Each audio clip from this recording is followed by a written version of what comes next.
അത്ര ആള് കിടക്കുവോ ജീവിക്കുവോ? എന്തൊരവസ്ഥ ഇത്? പത്തനാപുരം ഗ്രാമപഞ്ചായത്തിന് ലൈഫ് പദ്ധതി അപ്പൊ ആർക്കായി വീട് കൊടുക്കുന്നേ? ഒരാളും ഇത് കേൾക്കുന്നില്ല. എന്തോ ചെയ്യാൻ പറ്റും? ഒരു കത്തിന് അപേക്ഷിച്ചിട്ട് പോലും തന്നിട്ടില്ല ഇത്ര നാളായിട്ട്. അങ്ങനെ ഓരോ കാര്യങ്ങൾ പഞ്ചായത്ത് കയറി ഇറങ്ങുന്നുണ്ട്, ആരും ഇതുവരെ സഹായിച്ചിട്ടില്ല.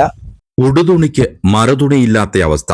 വല്ലപ്പോഴും കിട്ടുന്ന ആഹാരം കഴിച്ച് ഈ കുടിലിൽ ഇങ്ങനെയങ്ങ് കഴിയും.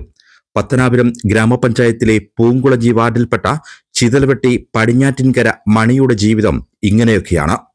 ഒന്ന് നിവർന്നു നിൽക്കാൻ പോലും കഴിയാത്ത ആ ചരിപ്പിലേക്ക് ഞങ്ങൾ തലയിട്ട് നോക്കുമ്പോൾ മണി നീണ്ടു നിവർന്നു കിടക്കുന്നതാണ് കണ്ടത്. ഒരുപാട് വിളിച്ചപ്പോൾ കൂരയിൽ നിന്നും ഇഴഞ്ഞിഴഞ്ഞ് പുറത്തേക്കിറങ്ങി. മണിയുടെ കൈവശമുള്ളതാകട്ടെ റേഷൻ കാർഡ് മാത്രം. ആധാർ കാർഡോ മറ്റ് രേഖകളോ ഒന്നുമില്ല. ഈ ഒരു ഷെഡിനകത്താണ് കാലാകാലം കൊണ്ട് ഇയാൾ കഴിയുന്നത്. ആ ഷെഡിനകത്ത് തന്നെ തീ കൂട്ടിയിട്ട് തീയോട് ചേർന്നാണ് പുള്ളി ഉറങ്ങുന്നതുമെല്ലാം. അത് തീ പടർന്നു പിടിച്ച് അയാൾക്ക് എന്തെങ്കിലും സംഭവിച്ചാൽ പോലും നമ്മൾ അറിയാൻ പോകുന്നില്ല. പിന്നെ അയാളുടെ ബന്ധുമിത്രാദികൾ ആരുമായിട്ടും ഒരു സഹകരണമില്ല, ആരുമായിട്ടും നോക്കാം. പുള്ളിക്ക് സ്വന്തമായിട്ട് വസ്തുവുണ്ട്. അന്ന് തൊട്ട് ഞങ്ങൾ മെമ്പറോട് പറയുന്നുണ്ട്, ഇയാൾക്ക് ഒരു മുറിക്ക് ഒരു വീടും ഒരു ബാത്റൂമിനും ഉള്ള ഒരു സൗകര്യം അയാളുടെ പുരയിടത്തിൽ വെച്ച് കൊടുത്താൽ ഇയാൾ സുരക്ഷിതമായി കഴിയും. വന്യമൃഗ ശല്യമുണ്ട്.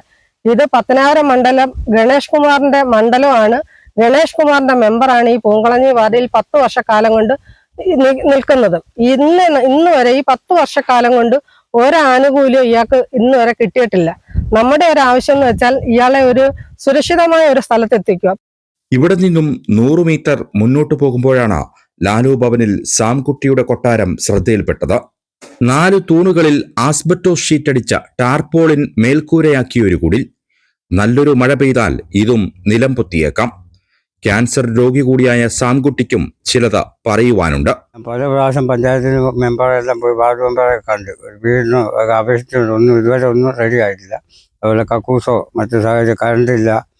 ഒരു കത്തിന് അപേക്ഷിച്ചിട്ട് പോലും തന്നിട്ടില്ല ഇത്ര നാളായിട്ട്. അങ്ങനെ ഓരോ കാര്യങ്ങൾ പഞ്ചായത്ത് കയറി ഇറങ്ങുന്നുണ്ട്, ആരും ഇതുവരെ സഹായിച്ചിട്ടില്ല.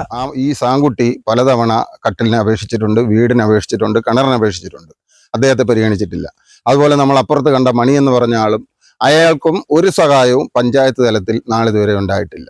ഇതൊക്കെ മേനി പറഞ്ഞ് നടക്കുന്നതല്ലാതെ സാധാരണക്കാരുടെ വിഷയങ്ങൾ ഏറ്റെടുത്ത് പരിഹരിക്കുവാൻ പൂങ്കുളഞ്ഞിലെ വാർഡ് മെമ്പർ, ഇപ്പോഴത്തെ പഞ്ചായത്ത് വൈസ് പ്രസിഡന്റ് തീർത്തും ഒരു പരാജയമാണ്. ആനുകൂല്യങ്ങൾക്ക് വേണ്ടി നിരവധി തവണ അപേക്ഷ നൽകിയെന്ന് സാംകുട്ടി പറയുമ്പോൾ ബാക്കിയാകുന്നത് പ്രതീക്ഷയും കാത്തിരിപ്പും മാത്രം. നമ്മൾ എന്ത് ചെയ്യാം? മെമ്പറിനടുത്ത് പറയാം കാര്യങ്ങൾ, അല്ലെ പഞ്ചായത്തിലെ അവരെ കൊണ്ട് അപേക്ഷ കൊടുക്കാം. അങ്ങനെയുള്ള കാര്യങ്ങളെല്ലാം നമ്മൾ ചെയ്യാൻ പറ്റുമോ?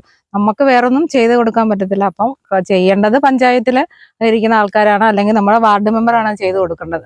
അർഹതയില്ലാത്ത ആൾക്കാർക്ക് ഇഷ്ടത്തിന് ഓരോ കാര്യങ്ങൾ കൊടുക്കുന്നുണ്ട്. അർഹതയുള്ള ഇവരെ പോലുള്ള ആൾക്കാർക്കല്ലേ കൊടുക്കേണ്ടത്.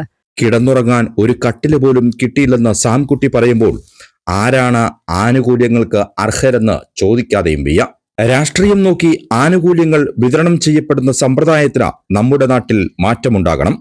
ഭക്ഷണം, പാർപ്പിടം, ആരോഗ്യ പരിരക്ഷ തുടങ്ങി ജീവിതത്തിന്റെ അടിസ്ഥാന ആവശ്യങ്ങൾ പോലും താങ്ങാനാവാതെ ഇതുപോലെ നിരവധി പേർ നമ്മുടെ സമൂഹത്തിൽ നമുക്ക് ചുറ്റും കഴിയുമ്പോൾ സർക്കാരിന് എങ്ങനെയാണ് കേരളത്തെ അതിദാരിദ്ര്യമുക്ത സംസ്ഥാനമായി പ്രഖ്യാപിക്കുവാൻ കഴിയുക എന്ന വലിയൊരു ചോദ്യം കൂടി ബാക്കിയാവുകയാണ്.